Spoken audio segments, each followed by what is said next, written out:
Hello বন্ধুরা, আশা করি আপনারা সবাই খুব খুব ভালো আছেন। আমিও ভালো আছি। আমি আজকের সমুদ্র স্নানের একটা অভিজ্ঞতা এবং দৃশ্য তোমাদের সামনে আমি তুলেই ধরলাম।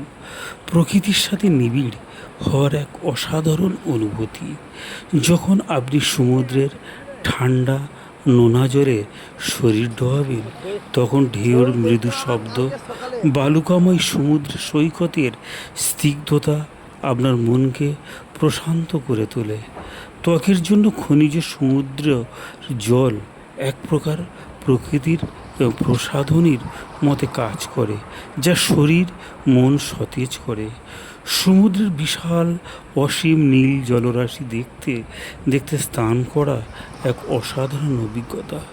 দিগন্ত নীল আকাশ সমুদ্রের সাথে মিশে এক অন্যরকম প্রশান্তি এনে দেয়।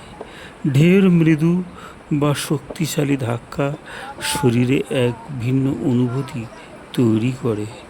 বালুকাময় সৈকত হেঁটে বেড়ানো এবং ঢেউর সাথে খেলা করা দারুণ দারুণ উপভোগ্য। সমুদ্রের নোনা জলে প্রচুর খনিজ থাকে, তা ত্বকের জন্য উপকারী।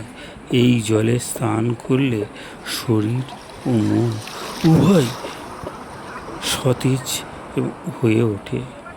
সমুদ্র শান্ত নির্মল পরিবেশ মনকে শান্তি এনে দেয়। সারাদিনের ক্লান্তি, মানসিক চাপ সমুদ্রের ঢেউ ভেসে যায়। সমুদ্রে স্নানের সময় কিছু বিষয় মনে রাখা জরুরি।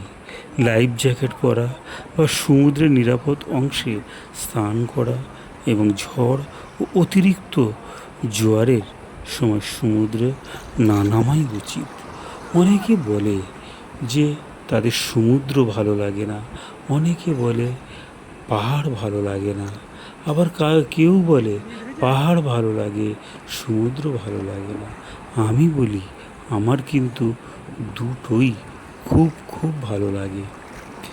যাই হোক, আপনাদের সামনে আমি সমুদ্রের এই স্নানের দৃশ্যটা তুলে ধরলাম।